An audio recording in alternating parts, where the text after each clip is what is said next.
Assalamualaikum warahmatullahi wabarakatuh. Alhamdulillah rabbil alamin wa bihi nasta'in wa nusalli wa nusallim wa nubarik ala nabiyyina Muhammadin wa alihi wa sahbihi ajma'in wa ba'd.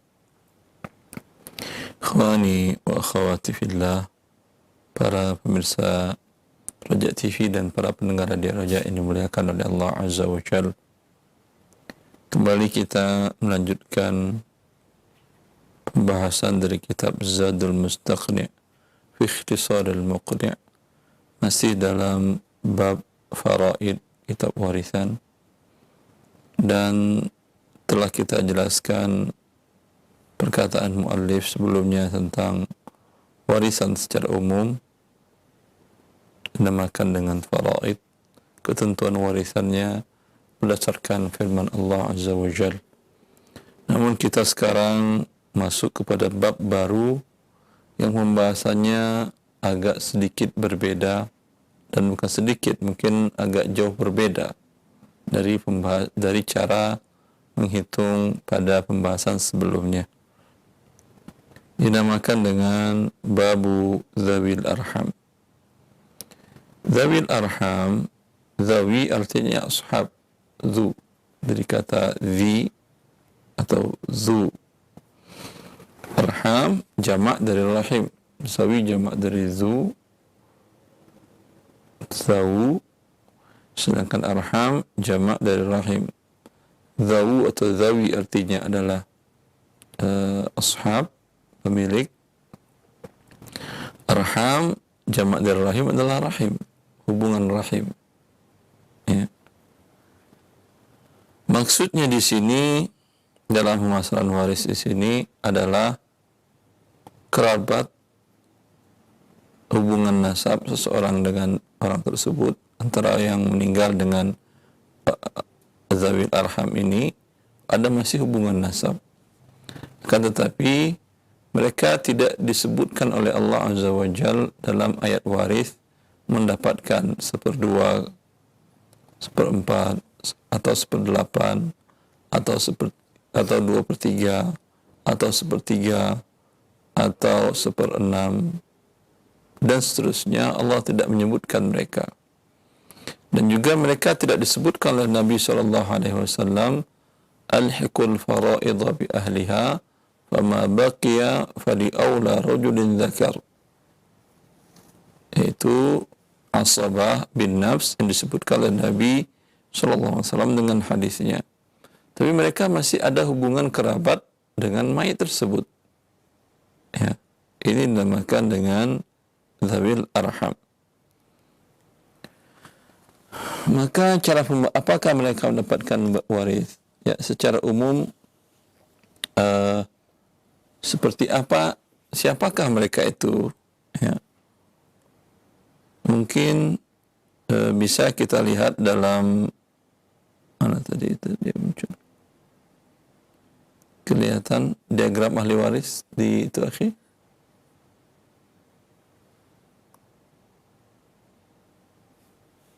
Ya. Di layar televisi, bagi yang melihat dari televisi jelas. Yang di sini kalau ke atas ada bapak, atas kiri ada bapak dari si mayit yang meninggal, ada ibu. Ke bawah ada kakek, ada nenek. Ke atas, ke bawah ada anak laki-laki, ada anak perempuan. Dari anak laki-laki masih terus lagi cucu laki-laki, cucu perempuan dari anak laki-laki. Dari jalur anak perempuan tidak dapat ketentuan yang ditentukan oleh Allah. Kemudian yang melalui jalur bapak ada saudara kandung, saudari, saudara sebapak. Yang melalui jalur ibu ada saudara si ibu, ada saudari si ibu. Melalui jalur kakek ada paman kandung, ada paman, ada anak laki-laki paman kandung. Melalui dan juga paman sekakek, anak laki-laki paman sekakek. Ini semuanya para penerima kerabat yang ini, suami istri bukan kerabat ya, suami istri hubungan nikah. Hubungan kerabat ini semuanya ini mereka mendapatkan faridah, ketentuan dalam firman Allah. Adapun yang masih ada hubungan rahim, hubungan nasab tapi tidak disebutkan di sini, ya, seperti umpamanya di sini seseorang wafat, anak laki-lakinya ada, anak perempuannya ada, atau anak perempuan tidak ada. Anak perempuan ini punya anak laki dan perempuan juga. Berarti cucu laki dari anak perempuan, atau cucu perempuan dari anak perempuan. Ini zawil arham. Ini zawil arham. Ya, ini mereka yang zawil arham. Mereka tidak dapat di dalam diagram ini. Ya, itu kalau ke bawah. Kalau saudara dari bapak dapat, atau paman kan, saudara bapak itu paman kandung dapat, tapi bibi tidak dapat, yaitu saudari bapak. Ya, ini kan paman kandung, di sini bisa kita katakan saudari bapak atau bibi.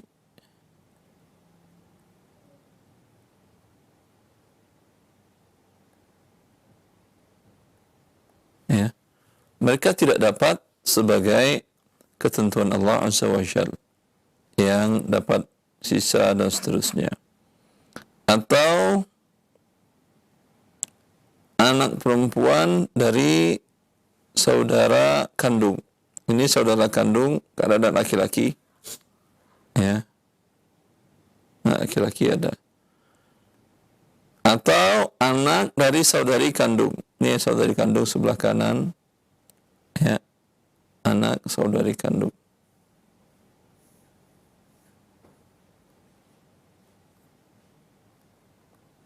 Dia ada hubungan kerabat dengan yang wafat.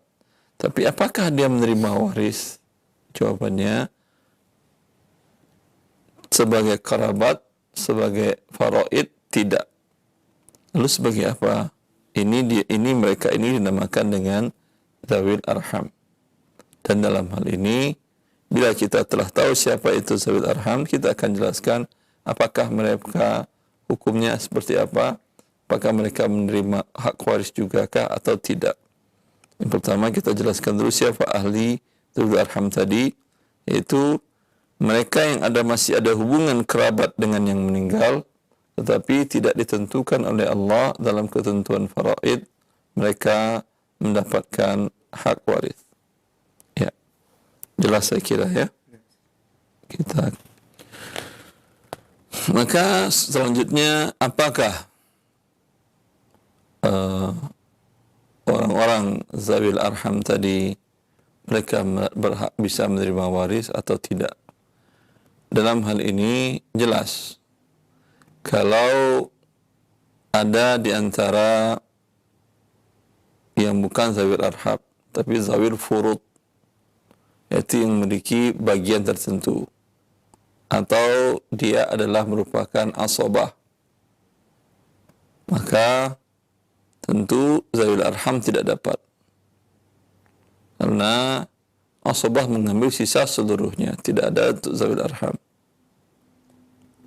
Tetapi dalam kasus zawil ashabul furud tidak ada, yang mendapat bagian seper-seper tidak ada, ditentukan oleh Allah. Kemudian yang asabah tidak ada. Dalam kondisi ini, apakah kemana harta warisan diserahkan, dibagikan kepada siapa? Ya. Dalam hal ini terjadi perbedaan pendapat para ulama. Sebagian para ulama, yaitu ini mazhab Syafi'iyah, mereka dan juga mazhab Malikiyah, mereka mengatakan diberikan ke Baitul Mal. Ya, bila orang-orang disebutkan oleh Allah dalam Al-Quran mereka tidak ada, ya, di dalam surat An-Nisa ayat 11, 12, 13, 14 dan dalam ayat 176, dan juga tidak ada dalam hadis Nabi al-hiqul fara'idha bi ahliha wa baqiya fali aula rajulin dzakar, itu tidak ada. Hartanya ada, serahkan ke siapa ini? Kepada Baitul Mal. Ya, ini pendapat Syafi'iyah.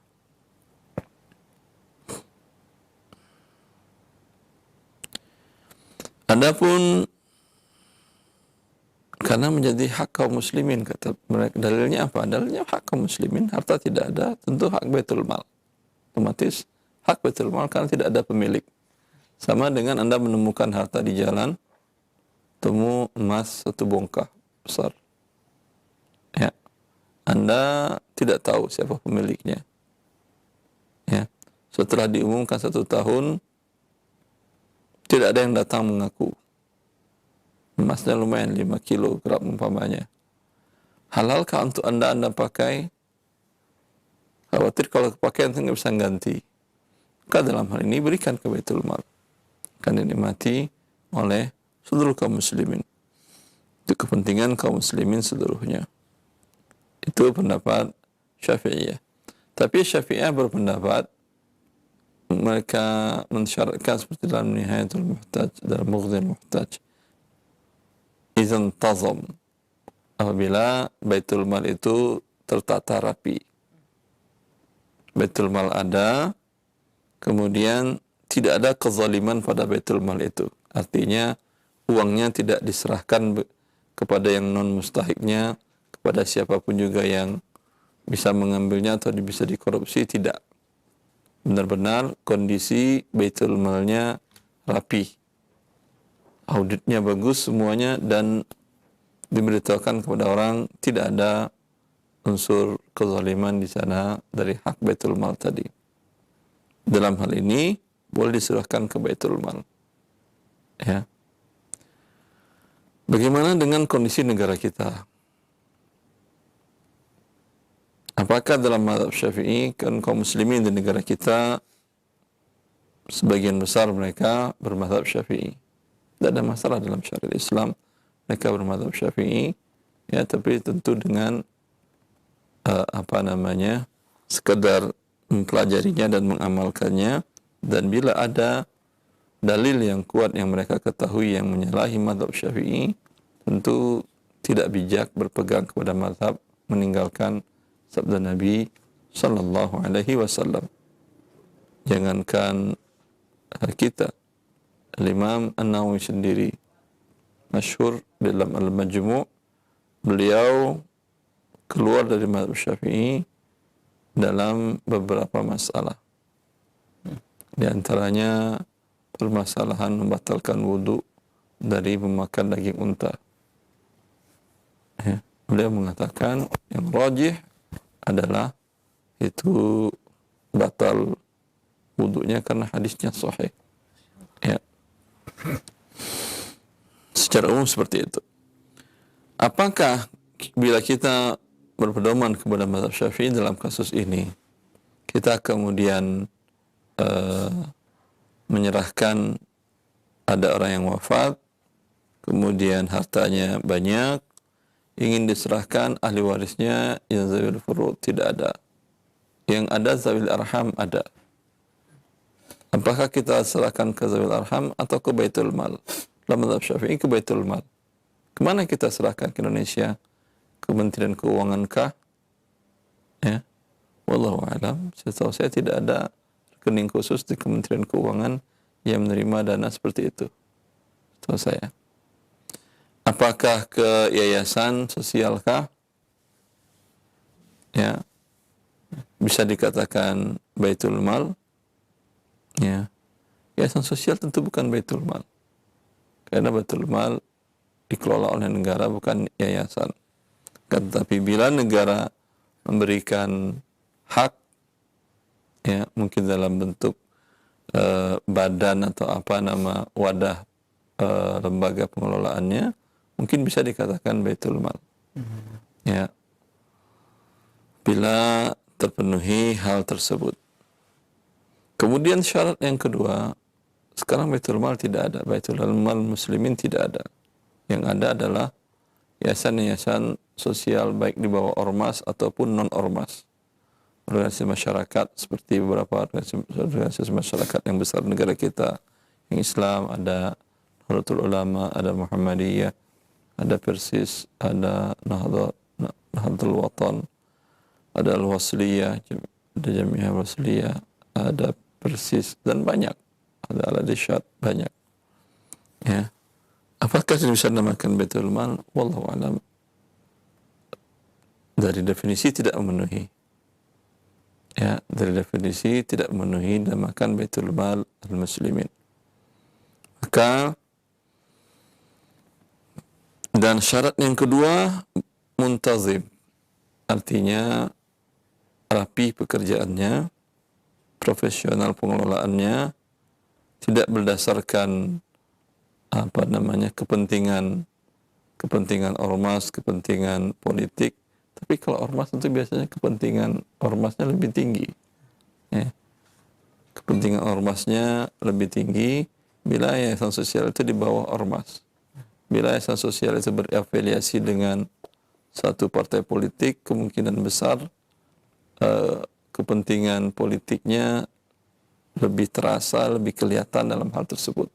Sehingga umpamanya hal ini mungkin tidak menjadikan dia muntazim. Ada di suatu daerah umpamanya kita buat kasus contoh. Ada di suatu tempat RT atau RW atau kecamatan atau kelurahan. Ya. Ada yayasan sosial di bawah ormas X, anggap Nahdlatul Ulama. Ada di bawah Muhammadiyah. Khawatir ini ada kepentingan ormas.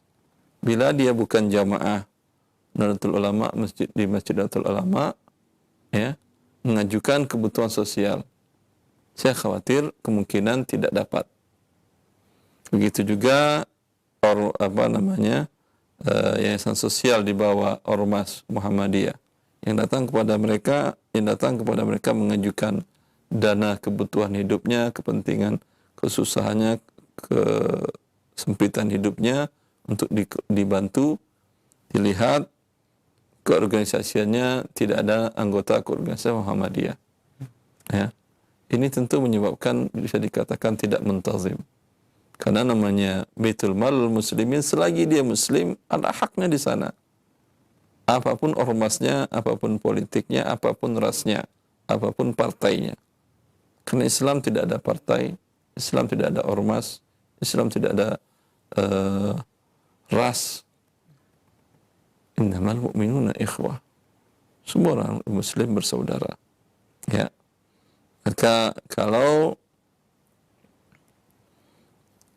khawatirkan hal tersebut, tentu ini tidak bisa diserahkan kepada mereka. Tapi kalau ada umpamanya wallahu a'lam, satu badan mungkin apalah namanya, atau mungkin akan dibuat baru, atau sudah ada tapi diperbaiki, ya, dan tidak ada pembatasan pemberian kepada hak para orang yang datang, para mustahik, dengan latar belakang ormas, latar belakang politik, latar belakang ras, dan semua asabiyah yang ada, ini mungkin bisa dikatakan baitul mal. Bagaimana ini bisa? Tentu yang bisanya membuatnya adalah negara. Negara tidak ada kepentingan, ya, dengan ormas-ormas. Ya. Adapun ada umpamanya individu di negara tadi yang melihat pengajuannya berdasarkan isme-isme yang tadi, berdasarkan fanatisme tadi, ini juga bisa menyebabkan bahwasanya lembaga ini, baitul mal ini menjadi tidak muntazim. Ini PR besar bagi kaum muslimin dimanapun juga. Ya, ya akhi, dalam Islam, kalau Rasulullah SAW mengatakan bahwa seorang wanita diampuni dosanya oleh Allah dengan memberi minum kepada seekor anjing yang kehausan. Maka jiwa seorang muslim, walau berbeda dengan Anda mazhabnya, selagi dia tidak keluar dari agama Allah, walau berbeda dengan Anda organisasinya, walau berbeda dengan Anda manhajnya dalam beribadah kepada Allah, tetapi apakah mengeluarkan dia dari muslim? Bila tidak, kalau iya tentu jawabannya lain. Bila tidak, dia adalah saudara Anda sebesar keimanannya kepada Allah. Maka dalam hal ini penting diperhatikan dalam mengelola lembaga sosial kaum muslimin tadi yang berafiliasi atau berintima kepada syariat Islam tadi. Dan ini berdampak kepada warisan zawil arham tadi. Maaf kita terlalu melebar, Ustaz.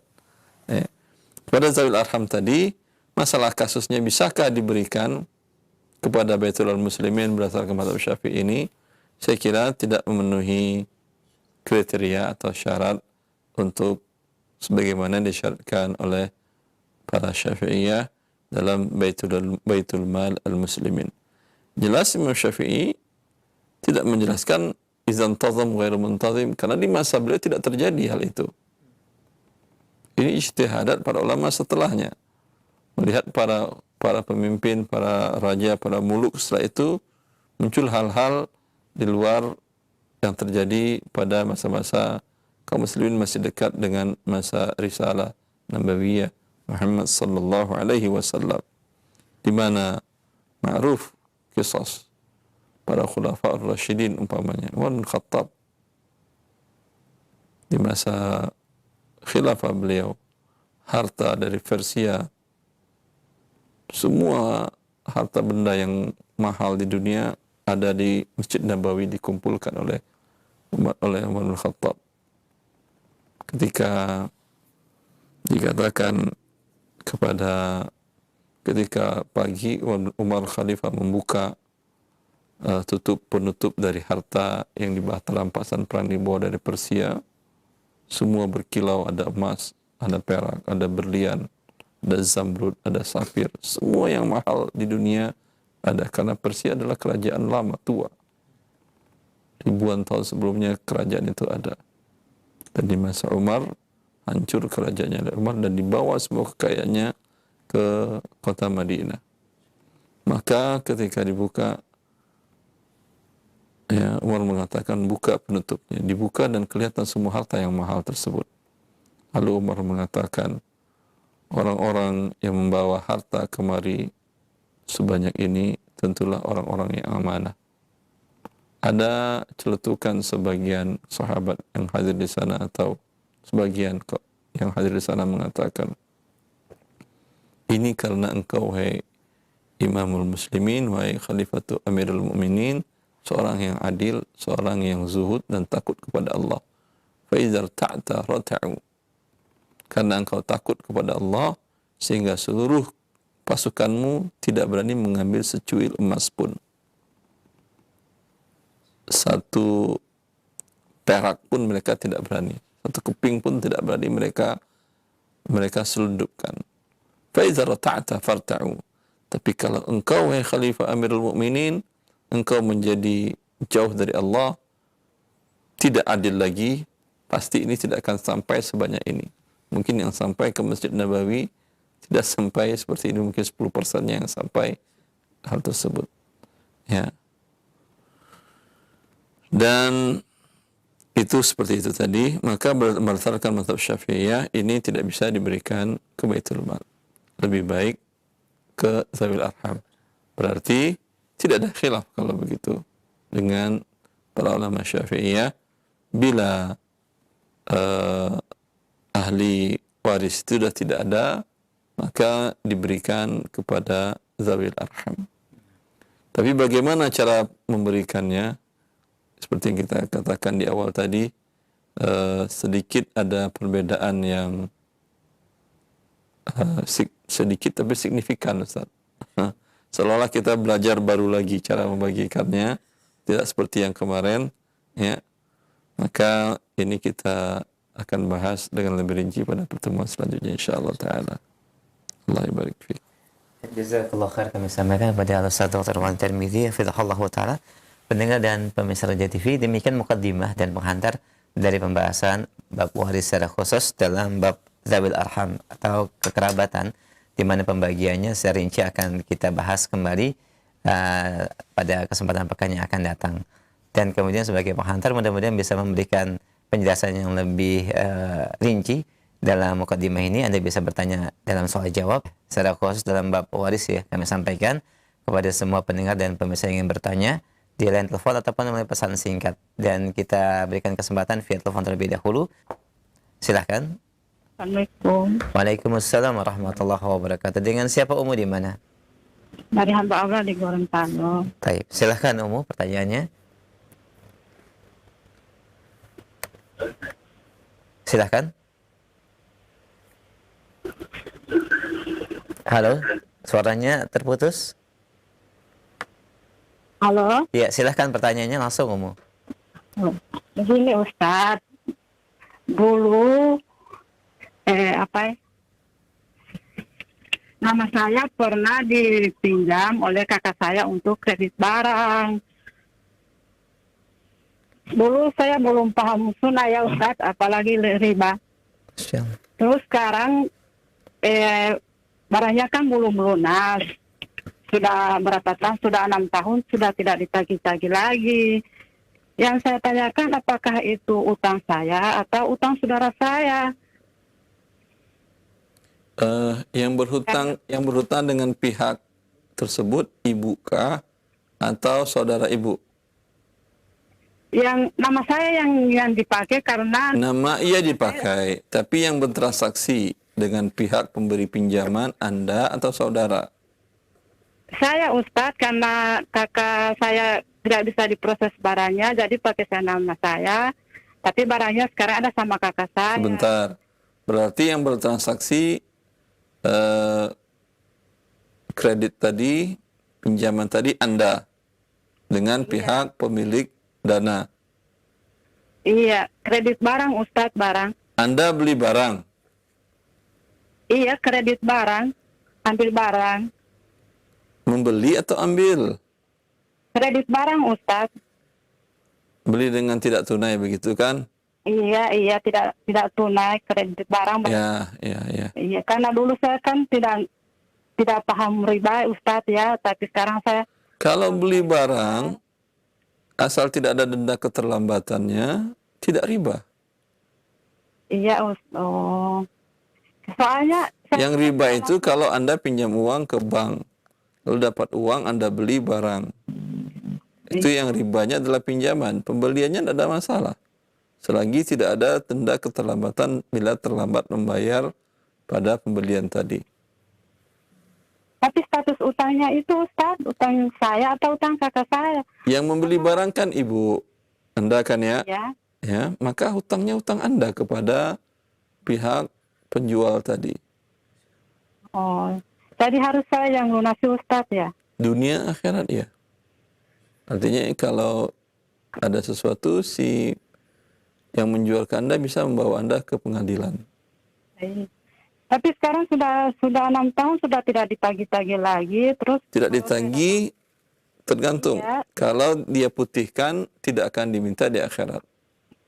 Tapi kalau dia tidak memutihkan tentu berurusannya di akhirat.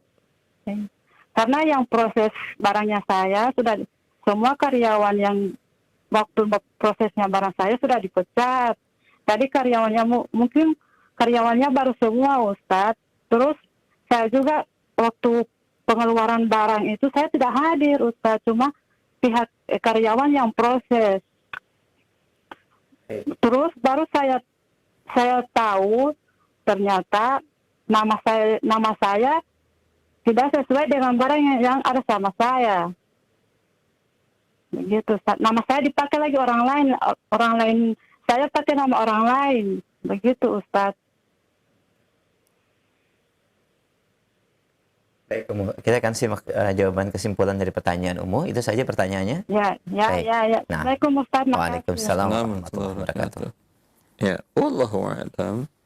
Dia bertransaksi dia masalah namanya ternyata tidak ada di data, tetap hukman, secara hukmi, secara syar'inya, dia nanti kepada Allah, dia bertransaksi. Ya, walaupun tidak ada datanya di pihak penjual. Andai mereka tidak menagih karena tidak ada datanya, ya, apakah sudah lunas? Tentu tidak. Kecuali yang lunas itu yang dibolehkan bila ada ibrah, pemutihan dari pihak penjual atau sudah selesai pembayaran. Hanya dua itu saja. Bila pembayaran belum selesai atau tidak ada sama sekali, kemudian pemutihan pun tidak, maka tanggung jawab si pembeli tidak selesai. Ya, tentu akan berdampak di akhirat. Apa yang harus dilakukannya? Tinggal dia memberitahukan kepada mereka, kok saya nggak tagih-tagih, saya ingin bayar. Ya. Kemudian andai mereka tidak mau juga menerimanya, kalau bisa dia sampaikan kepada owner, pemilik perusahaan, bagus sekali, memang itu kewajibannya. Kalau tidak bisa, dia sedekahkanlah senilai harga utang dia tadi kepada fakir miskin, niatkan sedekah atas nama si penjual barang tidak tunai tadi. Nah, jazakallah khair jawaban yang disampaikan. Dan Umi yang bertanya di Gorontalo, jawaban dari Ustaz cukup jelas dan semoga Allah berikan kemudahan kepada Umu. Barakallahu fiik. Kita berikan kesempatan yang kedua. Baik, halo. Assalamualaikum warahmatullahi wabarakatuh. Waalaikumsalam warahmatullahi wabarakatuh. Dengan siapa di mana, Bapak? Assalamualaikum warahmatullahi wabarakatuh. Waalaikumsalam warahmatullahi wabarakatuh. Dengan siapa di mana? Ya, Bu Ahmad di Gunung Putri. Abu Ahmad, silahkan. Pak Ustadz, mau nanya ini. Ada pertanyaan dari ini keluarga ini, pertanyaan masalah KKPA, Ustadz. KKPA itu kredit koperasi primer untuk anggota. Jadi sistem pengelolaannya atau pembiayaannya dulu itu dikelola oleh perusahaan. Awalnya itu 50 untuk perusahaan, kemudian 50 dikurangi 16%, yang 16 itu untuk KUD dan yang sisanya untuk anggota. Apa itu 50, 16 anggota? Maksudnya apa? Jadi yang hasil itu 16%. Bagi hasilnya? Iya, bagi hasilnya, Ustaz. Ini hasilnya dari mana muncul? Modalnya dari mana? Dari uang kami, Ustaz. Yang dulu kita masukkan atau kita beli ke company itu, ke perusahaan itu, Ustaz. Ini bentuknya sawit, Ustaz. Sebentar. Uang kami, tidak paham saya. Anda store uangkah atau store lahankah atau apa? Uang, Ustaz. Store uang ke mereka? Iya. Ustaz, Ya. uang, Ustaz. Sebanyak sekian rupiah nominalnya. Iya, betul. Ya. Apakah dinyatakan ini uang akan diputar dalam bentuk usaha sawit, betulkah? Jelas, Pak. Dari awal sudah jelas, Ustaz. Untuk usaha sawit. Iya. Kalau usaha rugi, uang Anda akan berkurang. Halo?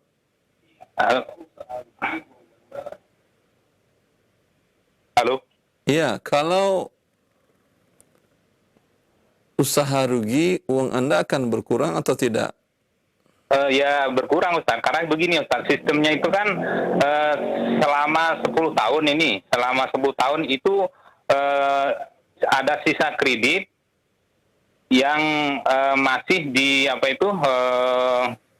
ditanggung oleh perusahaan itu, Ustaz. Sisa kredit, sisa kredit. Anda berarti kredit berhutang berarti. Iya, Pak. Tadi kata Anda store uang. Awalnya begini, Ustaz. Kita store uang, ya, store uang. Tapi ada sisa masih gitu loh. Kalau harga cash misalnya sekian 100 juta. Anda store uang 100 juta. Terus? Tidak ada 100 juta, Ustaz. 50-nya. Nah, Anda store uang 50 juta. Iya. Tapi diberikan saham 100 juta. Iya, iya, iya. Ya 50-nya ditalangin oleh pihak perusahaan. Perusahaan sampai Berarti nanti diberikan pinjaman ya 50 juta. betul, betul. Dibayar dengan cara Dibayarnya ini Ustaz, penghasilannya itu selama belum lunas. penghasilan 100% dikuasai oleh perusahaan selama belum lunas. Iya, tapi 50% tadi Ustaz. 50 untuk perusahaan, 50 lagi untuk KUD sebagai wakil dari anggota, sisanya untuk kami. Sisanya untuk Anda. Iya, Itu perkiraan berapa tahun lunasnya kalau semuanya berjalan lancar? 10 tahun Ustaz. Di atas kertas 10 tahun. Iya. Bisa maju bisa mundur? Tidak Ustaz, karena sudah ditentukan dari awal. Kemudian Kalau tidak bisa maju, tidak bisa mundur. Ternyata kebun sawit terbakar, qadar Allah. Ya. Dalam kondisi seperti beberapa tahun yang lalu sering kita dengar sawit terbakar. Tetap 10 tahun walaupun hasilnya tidak ada, utang lunas. di situ tidak dijelaskan Ustaz. Kok tidak dijelaskan? Tidak ada kawasan. Afwan akhi, ini akadnya ya banyak terjadi tapi butuh dipelajari satu persatu. Kalau antum ada transaksinya, mungkin bisa dikirimkan ke email saya ya untuk saya pelajari, atau ke WA saya untuk dipelajari. Baik. Atau sekarang gini ya Ustaz, singkatnya begini ya. Sekarang Antum bilang singkat, nanti ternyata haram, antum pusing. Ternyata halal, saya yang berdosa. Enggak gini, sekarang itu sudah lunas Ustaz ya. Sekarang udah lunas nih. Sudah lunas, kemudian hasilnya itu full untuk anggota. Hanya dikurangin untuk KUD sebagai wakil itu. Itu Ustaz. Itu bagaimana hukumnya? Itu yang saya katakan tadi, perlu tadi kan yang jelas untung rugi tidak ditanggung. Kan seperti tadi 10 tahun berakhir sudah berpindah menjadi milik rakyat tadi. Iya, rakyat atau anggota ya. Atau menjadi milik anggota. Padahal kondisinya mungkin bisa maju, mungkin bisa mundur kalau berdasarkan musyarakah yang benar. Musyarakah yang benar itu seperti apa? Akad syirkah yang benar, bahwa ketika untung, dia mendapatkan untung sesuai dengan persentase. Ketika rugi, maka hartanya akan berkurang sesuai dengan persentase. Maka kalau berdasarkan syirkah yang benar tadi, tidak bisa ditetapkan 10 tahun. 10 tahun di atas kertas. Realnya ternyata qadar Allah hasil sawit bagus, ya. Kemudian harga sawit di dunia bagus, tinggi. Mungkin 10 tahun bisa maju jadi 7 tahun atau 6 tahun. Baik. Dan realnya juga bila terjadi kebakaran, bila terjadi risiko, ya, atau sawit dunia turun, bisa jadi bukan 10 tahun, bisa jadi 14 tahun, atau 15 tahun, atau 19 tahun, untuk bisa diserahkan kepada anggota. Baik. Itu musyarakah yang betul. Baik Ustaz. Tapi ini sudah terjadi kan ya? Sudah terjadi. Sudah terjadi, tentu akadnya berbeda kalau dari awal. Dan sudah lunas Anda kan ya? Sudah. Kalau sudah lunas secara syar'i bagi Anda tidak ada masalah. Andai pun itu adalah riba umpamanya, ya. Sekarang bagi Anda halal. Ya. Nah, kemudian gini Ustaz, kalau memang bagi saya sudah halal, andai kata saya punya kemampuan untuk beli lagi dengan sistem seperti itu yang sudah lunas, itu bagaimana Ustaz? Ya tadi kan kita, itu kan saya katakan, andai sudah lunas, walaupun dibeli dengan riba yang sebelumnya tidak tahu, itu halal. Tapi sekarang ingin beli lagi dengan cara demikian, tentu tadi ini mengandung unsur riba tadi. Tentu tidak halal ada riba. Kan tadi dikata gharar dan riba tadi ada. Ya. Jelas insyaallah ya, akhi ya. Nanti untuk perinciannya mungkin secara langsung ya. Baik. Alhamdulillah. Baik, Mbak Ustaz, ada pertanyaan satu lagi. Cukup satu pertanyaan saja, mohon maaf. Kami afkan. cukup satu pertanyaan dan kita berikan kesempatan bagi yang lain. Taib, jazakallah khair wa barakallah fik. Kita berikan kesempatan berikutnya di line telepon dan kami harap pertanyaan juga cukup singkat. Mudah-mudahan bisa memberikan kesempatan bagi yang lain. Barakallah fik. Taib, halo.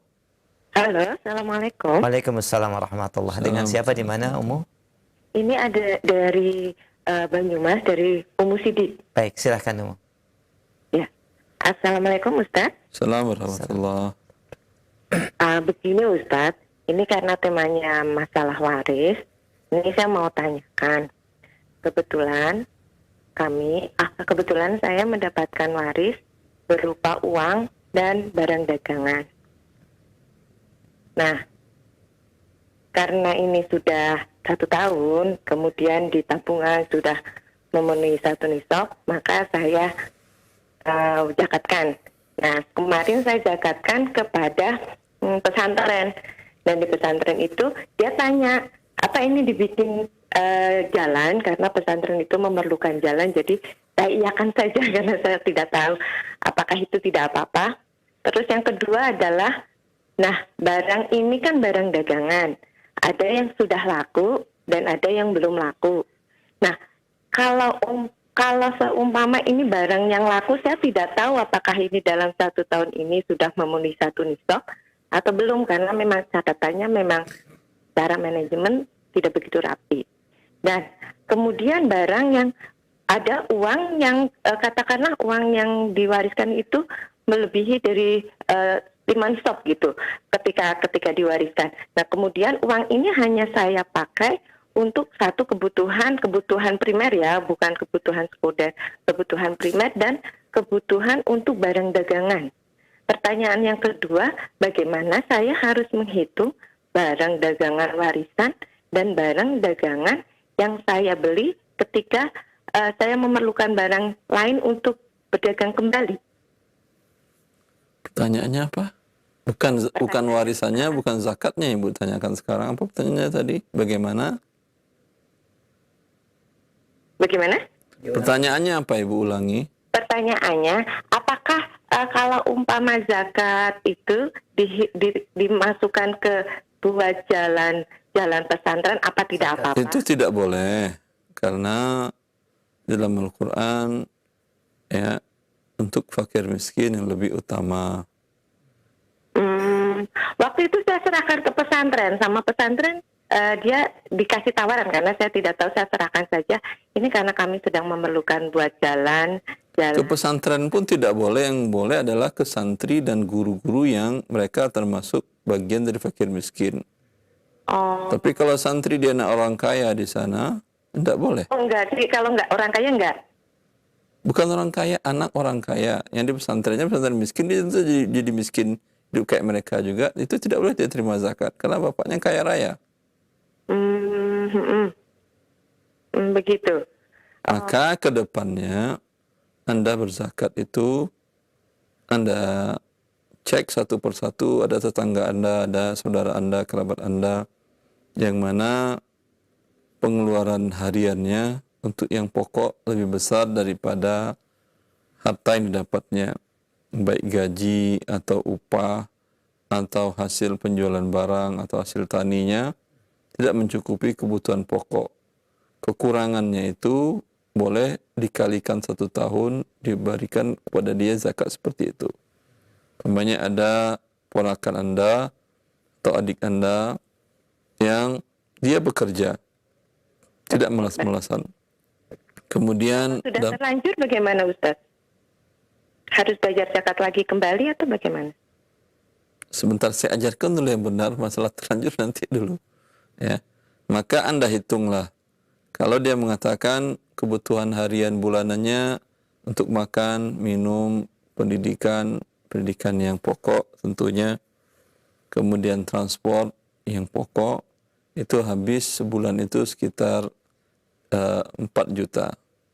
Pendapatannya hanya 2 juta. Berarti kekurangannya per bulan 2 juta.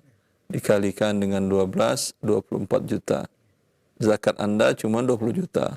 Itu boleh Anda berikan seluruhnya kepada dia. Masalah nanti dibuatkannya jalan, dibuatkannya ini, terserah dia karena sudah hak dia. Mau dibelikannya kursi untuk tempat ruang tamunya, duduk, mau di tempat tidurnya, dia terserah dia. Karena itu harta dia. Ya, jelas. Begitu juga kalau Anda tadi menyerahkan ke pesantren tadi karena Anda lihat banyak anak yatim, banyak fakir miskin, ya, ada banyak fakir miskin yang sekolah di sana, sehingga kelihatan umpamanya pihak pesantren mencari dana tambahan dari mengumpulkan infak, sedekah dan zakat dari masyarakat. Anda serahkan zakat Anda katakan, Anda niat Anda serahkan untuk ini zakat, berikan kepada santri-santri yang mustahik zakat. Jelas? Ternyata kemudian pesantren melihat, ya, lebih penting untuk dibikinin jalan, terserah mereka. Tapi kalau Anda yang memberikan pesantren, tolong bikinin jalan ya, itu berarti tidak sah zakat Anda. Iya, oh iya, baik. Iya, cukup umum. Yang pertanyaan kedua belum, Ustaz? Yang itu masalah zakat barang. Apa pertanyaannya, zakat barang kenapa? Saya dapat waris uang, itu udah saya zakatkan karena udah 1 tahun. Nah kemudian kan saya mendapatkan waris barang. Barang itu ada yang sudah laku dan ada yang belum. Dalam perjalanan 1 tahun itu, saya juga membeli barang-barang baru lagi. Kan per bulannya beda nih. Nah itu bagaimana Ustadz? Zakat barang. Tetap barang itu barang dagangan juga kah atau sudah berubah dia? Masih barang dagangan. Tetap zakat barang dagangan, bukan zakat warisan. Oh. Tetap harus dizakatin. Selagi dia masih barang dagangan Anda, tetap dizakatin. Laku tidak laku tetap dizakatkan. Oh, laku tidak laku tetap dizakatkan. Iya. Baik Ustaz. Ya. Berarti laku tidak laku tetap harus saya hitung, kemudian saya zakatin gitu ya? Anda hitung dengan harga modalnya per saat Anda menghitung. Kan itu waris Ustadz, orang tuanya udah meninggal. Saya kurang tahu belinya apa, kapan, dan berapa jumlahnya. Kan saya bilang bukan harga pada saat dibeli oleh orang tua Anda, pada saat menghitung waris hitung zakat hari ini. Anda ingin mengeluarkan hari ini. Ini sekarang modalnya berapa untuk mendapatkannya? Bukan 3 tahun, 4 tahun yang lalu ketika dibeli orang tua Anda. Oh gitu ya. Paham? Orang tua Anda umpamanya bisnisnya jual beli. Pakai harga sekarang. Harga pokok per saat ini. Orang tua Anda umpamanya jual beli apartemen atau gedung atau rumah, properti. Anda terima 3 properti yang bentuk barang. Ya, bagaimana cara menentukan zakatnya? Ketika dibeli orang tua Anda harganya 1 miliar. Ya. Sekarang Anda nilai dia belum laku juga. Anda nilai per hari ini, tetap juga Anda jadikan dia barang dagangan, tidak Anda berubah statusnya. Tidak Anda jadikan barang sewaan. Maka per saat ini Anda hitung dengan harga pokoknya. Kalau Anda beli dengan status ini, berapa harga sekarangnya, bukan harga jual. Paham? Paham. Baik Ustaz. Mungkin bisa jadi 2 miliar kalau harganya naik. Mungkin bisa jadi turun jadi 900 juta kalau ternyata harga properti di tempat itu menjadi turun. Iya, berarti dihitung dengan harga sekarang ya Ustaz ya. Harga mendapatkan sekarang, harga pokok mendapatkannya sekarang. Iya. Ya terima kasih Ustaz. Ya. Jazakallah khairan. Ya, semoga kesehatan selalu sama Ustaz. Amin. Jazakallah khairan. Jazakallah khairan. Barakallah fiik. Baik, kita berikan kesempatan yang berikutnya masih di line telepon. Kita angkat kembali. Halo. Silahkan sudah masuk. Assalamualaikum warahmatullahi wabarakatuh. Waalaikumsalam warahmatullahi wabarakatuh. Dengan siapa Umu di mana? Ana di Lampung. Baik, silahkan pertanyaannya Umu. Ana punya ini Ustaz, Ana punya kebun kelapa sawit di tempat kakak Ana.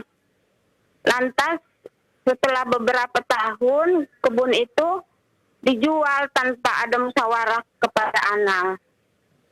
Lalu Ana kecewa.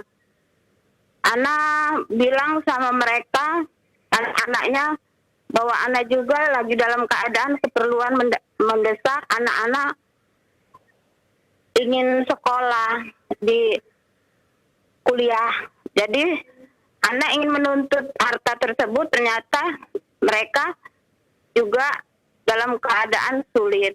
Tapi setelah beberapa tahun sampai dia meninggal, Ana rasanya masih menginginkan uang Ana kembali ke Ana. Kebun tersebut terjual dengan harga 11.500.000 katanya.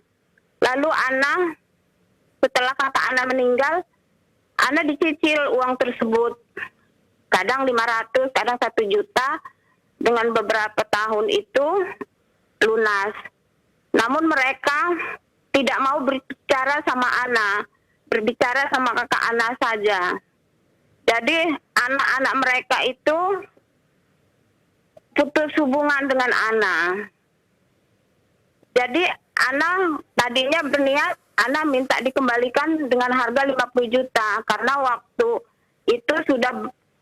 itu anak-anak baru berumur 5 tahun, sekarang udah 31 tahun.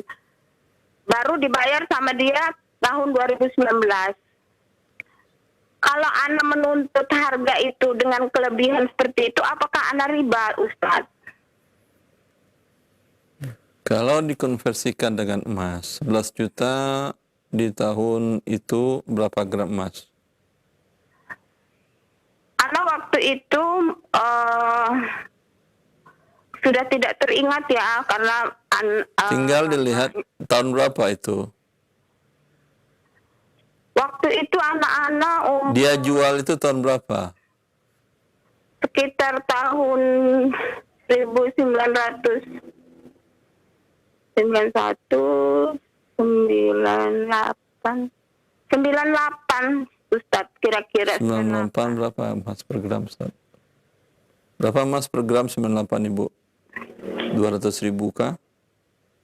Atau 100.000 kah? sekitar berapa, 1928, sekitar 250 lah Ustadz, karena sekarang ini udah 750. 98 saya nggak yakin 250. Tapi anggaplah 250. Kalau 200, Jadi anak itu sebentar, 250, 11 juta dibagi 250. Berapa gram emas dapatnya? 100.000, Ibu, di tahun 98. Berarti 11 juta dibagi 100.000 sama dengan 1,1 kilogram emas. Begitu kan ya? Ya, Ustaz Ihsan? Ya, Ustaz. Sekilo emas. So, Di tahun berarti dapat sekilo emas, sekilo 100 gram. Ya. iya. Ketika dia bayar 2019 berapa emas per gram? 2019 sudah 650-an. Ya, berarti 650-an per gram. Ya, berarti memang harus dia bayar dengan harga emas, yaitu senilai sekilo. 1.100 gram. Tapi anak-anak mereka itu sepertinya sama anak bermusuhan gitu, Ustaz. Ya Nggak sudah. mau dia Ya. berhubungan Daripada lagi. seorang muslim, ya, mereka yakin bahwa haknya tidak akan hilang di dunia walaupun dizalimi. Ya. Mereka bila mereka tidak mau bayar sebanyak sekilo 100 gram emas, yang dibayarnya hanya sama 11 juta juga, maka tentunya di akhirat akan mereka bayar sisanya sekilo emas lagi. Jelas, Ibu? Iya, pertanyaan anak kedua ya Ustaz. satu aja ya Umu ya, mohon maaf kita berikan kesempatan bagi yang lain. Baik. Ya Ustaz. Ya. Jazakallah khair. Assalamualaikum. Nah, waalaikumsalam warahmatullahi wabarakatuh. Jadi nasihatnya Ustaz, mungkin tambahan Ustaz untuk Baik. beliau. Sebagai seorang muslimah, kita dan mukminah yakin akan Allah dan hari akhir, hari pembalasan, di mana tidak ada suatu kezaliman melainkan akan dibayarkan oleh pihak yang menzalimi. Dan di saat itu semua orang yang terzalimi berharap bahwa tidak selesaikan di dunia kasusnya, sehingga dia menerima di akhirat yang jauh lebih menguntungkannya pada saat itu. Ya, maka tidak perlu seorang muslim bersedih ketika dia terzalimi di dunia. Bahkan menjadi simpanan tabungannya yang menguntungkannya untuk hari akhir. Salah seorang ulama dari Irak, dia menceritakan tentang sirah, tentang biografi salah seorang ulama yang ada di situ, di mana dia melihat ada seorang pedagang daging yang dia itu agak curang menjual dagingnya, timbangannya dikurangi. Si ulama ini beli dari dia dan ditimbang di rumah, tahu dia ada kecurangan, dan terus dia beli darinya daging. Kemudian alhamdulillah si pedagang daging ini bertaubat kepada Allah, ya, dan dia jual pas sama daging sekilo. Si ulama ini beli pertama udah sama sekilo, nggak beli lagi dari sana. Lalu kemudian pedagang ini bertemu dengan ulama ini, Syekh, kenapa tidak mana aja nggak ketemu Syekh, nggak belanja ke toko lagi, kata dia. Kalau dulu, kata dia, saya beli darimu, saya punya tabungan akhirat, saya dapat daging punya tabungan akhirat. Sekarang kau udah bertaubat, saya nggak punya tabungan akhirat lagi. Saya beli uang, dapat daging, udah dapat daging saja. Kalau dulu saya dapat daging bonus tabungan akhirat. Karena dia terzalimi dengan selisih daging yang tidak. Maka begitu seorang muslim hidup. Ya, sehingga dia tidak merasa sedih dan gundah. Ya. Adapun bagi yang penzalim, tentu ini sesuatu yang berat bagi mereka, di mana di hari itu tidak ada yang memiliki harta lagi, tidak ada pembayaran kecuali dengan amal soleh. Dan di saat itu semua manusia butuh dengan amal soleh sekecil apapun juga, walau seberat mikron dari sekecil-kecil apapun, sangat mereka butuhkan. Ya, maka sebuah kerugian yang besar bagi Anda bila tidak Anda selesaikan di dunia. Jazakallah khair. Demikian umum yang bertanya sebagai tambahan dan juga bagi para pendengar yang lain. Semoga bermanfaat tambahan nasihat dari Ustaz. Barakallahu fiik. Kami angkat kembali pertanyaan berikutnya sebelum kami angkat dari pesan singkat atau WhatsApp. Baik, halo. Halo, Assalamualaikum. Waalaikumsalam warahmatullahi. Dengan siapa di mana? Dengan hamba Allah di Riau, Ustaz. Silahkan, akhi. Ana mau nanya, Ustaz, bagaimana solusinya jika ada pasangan suami istri, tidak punya anak kandung, hanya punya anak angkat satu orang. Kemudian si suami meninggal lebih dulu. Kemudian setelah itu menitipkan pesan kepada istrinya, dia sempat ingin memberikan tanah, harta berupa tanah kepada anak angkatnya itu, Ustaz. Namun sampai dirinya meninggal, belum ada proses balik nama. Kemudian istrinya juga menyampaikan hal tersebut kepada anak angkatnya tadi, gitu, Ustaz. Apakah hal tersebut bisa dianggap tetap hibah atau menjadi wasiat, gitu? Kalau coba ulang, apa ucapan orang yang meninggal tadi ketika dia hidup?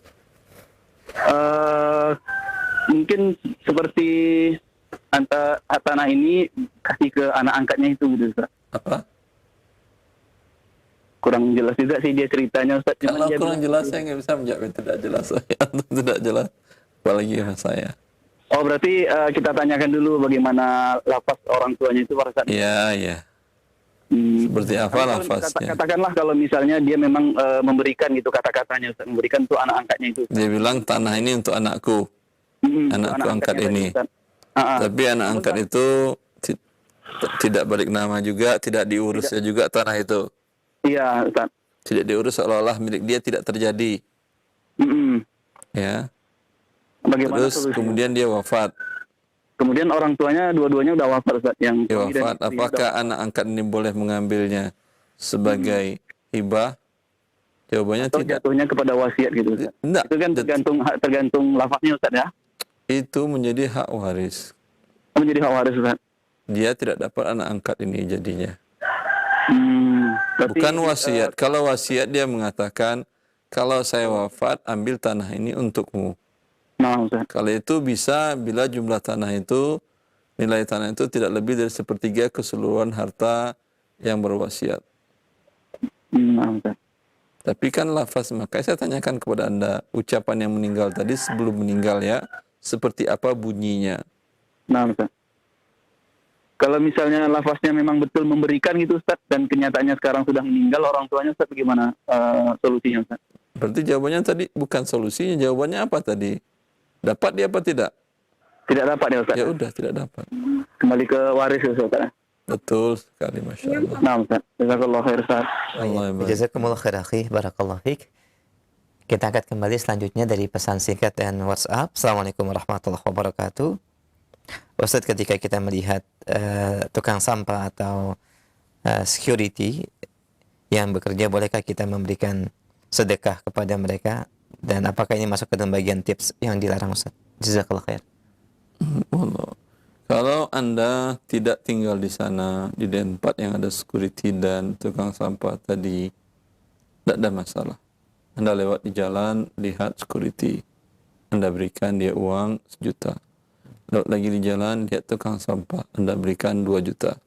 Alhamdulillah, tidak ada masalah. Boleh sepakat, tidak ada masalah, boleh. Tapi bila security tempat tinggal Anda, dan itu security bukan security khusus untuk rumah Anda. Kalau untuk rumah Anda, terserah Anda. Mau diberikan tip berapa aja boleh. Ya. Tapi ini untuk bersama. Dan Anda berikan langsung kepada mereka, ini termasuk risyuah.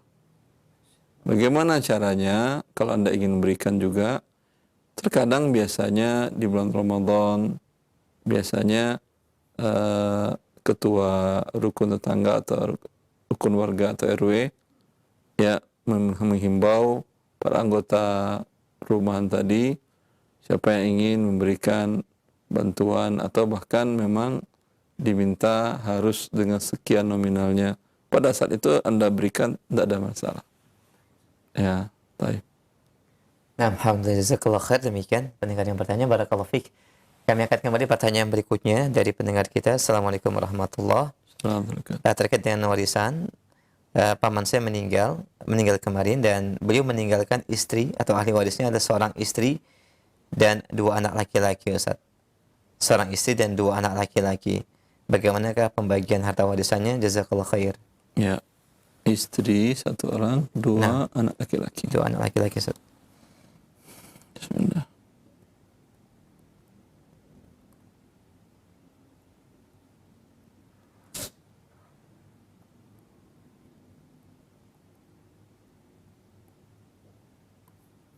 Untuk istri 1/8, Nah, anak laki-laki sisa. Berarti bagi 8, 1, 7. 7 dibagi 2 ada pecahan. Berarti 2 dikali 8 sama dengan 16. 2 dikali 1, 2. Masing-masing dapat mereka 7. Ya, untuk istri 2/16, untuk anak laki-laki masing-masing 7/16. baik, alhamdulillah, jazakallah khair. Silakan akhi, bisa dilihat ya. Dan demikian penjelasan dari Ustaz, barakallahu fiik. Kami angkat kembali pertanyaan berikutnya dari pendengar kita di Cilengsi. Ustaz, mohon arahan dan nasihat terkait dengan klausal atau bentuk perjanjian akad antara saya dengan pihak penjual, di mana saya membeli tanah kafling secara kredit, dan di situ disebutkan apabila pihak kedua, yakni saya, tidak membayar angsuran bulanan selama 3 bulan kepada pihak pertama, maka pihak kedua dianggap mengundurkan diri dan uang setoran akan dikembalikan sebesar 25% setelah tanah kafling tersebut dijual oleh pihak pertama. Apakah akad ini dibenarkan, Ustaz? Jazakallah khair. Ini makan harta orang dengan cara batil. Ya, 25% bukan sedikit itu. Ya. Dan ini juga tidak ada imbalan karena selama itu milik dia. Yang dibolehkan para ulama ada beberapa. Seperti pertama, bisa hasil maka dijualkan ke pihak ketiga bila tidak 3 bulan berturut-turut tidak terjadi, maka pihak pertama menjualkan kepada pihak ketiga dan pihak pertama mengambil sisa piutang. Bila masih ada sisa diberikan kepada pihak kedua. Bila tidak ada sisa berarti pihak kedua tidak mendapatkan apa-apa. Bila kurang pihak kedua wajib menutupinya. Boleh juga. Atau boleh juga dengan mengatakan fa in lam tanqudi tsaman fala bai'a bainana. Bila tidak engkau bayarkan, jual beli batal, uang kembali, barang milik kami. Yang namanya jual beli batal untuk uang kembali. Ya. 100%. Ustaz. Ya, namanya uang kembali itu 100%. Lalu dikatakan bagaimana dia dah menempati selama ini, Ustaz? Selama ini dia menempati, haknya dia imbalan dari risiko dia. Andai rumah hancur pada saat ditempatin atau qadar Allah terjadi gempa masuk ke dalam tanah dan rumahnya hilang, dia tetap bayar pada saat itu. Ya. Karena itu sudah menjadi milik dia, risiko dia menanggung 100%, keuntungan dengan menempati milik dia jugalah. Jelas itu. Maka tidak halal dikatakan 25% tadi imbalan dia menempatin. Ini tidak halal. Karena dia nempatin milik dia. Dia nempatin milik dia, dia tidak bayar lah. Atas dasar apa diambil 25% tadi. Wallahu a'lam. Jazakallah khair, demikian akhi dan pendengar yang bertanya, barakallahu fiik. Kami angkat kembali pertanyaan berikutnya. Ya, Assalamualaikum warahmatullahi wabarakatuh. Assalamualaikum. Baik, dari pendengar kita di Depok, Ibu Tia bertanya, saya bersaudara 7 orang. Salah satu kakak saya beragama Nasrani, Ustaz. Apakah pembagian harta waris kakak saya yang berbeda agama menerima warisannya atau diberi dengan kata sedekah, Ustaz? Bagaimana hukumnya secara Islam? Jazakallah khair. Ibunya Muslim atau non-Muslim juga? Muslim, Ustaz. Yang meninggal? Iya, yang kakaknya yang Kristen, yang Nasrani. Cuma satu yang non-Muslim. Yang bersaudara 7 orang dan salah satu kakak saya beragama Nasrani, Ustaz. Ayah ibunya? Kalau ayah ibunya Muslim, ya, maka yang non-Muslim tidak dapat warisan. Kalau ayah ibunya non-Muslim, maka yang Muslim tidak dapat warisan. Dan Rasulullah mengatakan, la yarisud dinan, dua agama yang berbeda tidak saling mewarisi. Ya. Adapun Anda berikan hadiah, sedekah, ya, tidak ada masalah. Atau lebih baik Anda katakan, Islam sekarang kamu, gimana cara Islam repot? Enggak cuma bilang asyhadu alla ilaha illallah Rasulullah depan kami ini, langsung kau dapat. Setelah itu saya jadi musyrik lagi, itu urusan kamu dengan Allah. Setelah dijelaskan kepada dia tentu makna la ilaha illallah dengan benar. Ya. Jazakallah khair atas penjelasan dan jawabannya. Barakallahu fiik, Ustaz. Kemudian kita akan kembali pertanyaan berikut dari pesan singkat. Ya, Assalamualaikum warahmatullahi wabarakatuh. Pertanyaan dari pendengar kita tentang waris, di mana seorang wanita meninggal tahun 2020, Ustaz. Tahun 2020 meninggalkan 5 anak, 3 laki-laki dan 2 perempuan, Ustaz. Suami tidak ada? Orang tua tidak ada? Tidak ada, Ustaz. 3 laki-laki? Iya, 3 laki-laki dan 2 perempuan.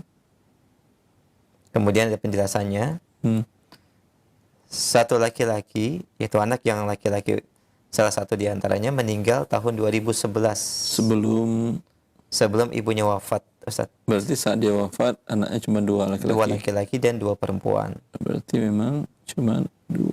Dan anak yang tahun 2011 wafat ini meninggalkan 3 anak dan seorang istri. Tidak dapat warisan. Nah. Ya, pembagian warisnya laki-laki 2 bagian, berarti 4 bagi 6. Nah. Laki-laki 2/6, perempuan 1/6. Adapun anak dari cucu dari yang meninggal, yaitu anak dari anaknya yang meninggal, itu tidak dapat terhalang oleh anak-anak. Tapi kalau mereka mau berikan hadiah, tidak ada masalah, bagus. Jazakallah khair. Demikian pendengar yang bertanya, barakallahu fiik. Kemudian kami akan kembali pertanyaan berikutnya dari pendengar kita, Ustaz. Apakah hukumnya menggunakan uang DP untuk membeli bahan baku barang yang akan diproduksi? Dan apakah boleh DP itu kita gunakan untuk membeli bahan baku tersebut, Ustaz? Nggak paham. Orang belanja, sepertinya pertanyaannya Di orang sini Anda jelaskan jual beli istisna, yaitu menjual gamis custom yang memerlukan proses jahit terlebih dahulu. terus Akad di awal, kita beritahu dulu ke customer, misalkan harga gamisnya 200.000, dikenakan DP 30 atau 50% untuk pembelian kain. Karena kita tidak ready stock kain, Ustaz. Jadi kain dibeli pas pada saat pesanan, dan sisa pembayaran dibayarkan pada saat barang siap kirim. Meskipun qadar Allah customer ini cancel pesanannya sebelum barang diproses, uang DP itu kita kembalikan lagi ke customer. pertanyaannya Bolehkah DP yang tadi digunakan untuk membeli bahan baku, Ustaz? boleh. Masya Allah. Karena dengan DP itu menjadi hak Anda. Mau Anda putar, mau Anda Nah. kembangkan dengan cara lain, dan beli kambing, jual beli kambing sambil cari bahan, Nah. boleh hak Anda itu. Dan kalau di cancel, apakah DP itu dikembalikan atau menjadi hak penjual? Tadi dia mengatakan dia kembalikan. Nah. Pada dasarnya DP hangus dan dibolehkan secara syariat. Tapi kalau Anda sudah mengikrarkan, memberitahukan kepada calon pembeli, Anda kembalikan, ya Anda kembalikan wajib. Baik. Nah, jazakallah khair. Demikian pendengar yang bertanya, barakallahu fiik. Satu pertanyaan pesan singkat terakhir kami bacakan dari pendengar kita. Apakah harta yang diwariskan seorang ayah di mana ibu masih hidup dengan satu anak laki-laki dan satu anak perempuan, tapi pembagian harta warisan, Ustaz? Seorang Yang wafat ayahnya atau laki-laki, istrinya masih hidup, ya istri masih hidup, dengan seorang anak laki-laki dan seorang anak perempuan, dan harta yang ditinggalkan 3 aset rumah, Ustaz, yang dibagikan dan sudah dipindah namakan. 3 aset rumah yang dibagikan dan sudah dipindah namakan.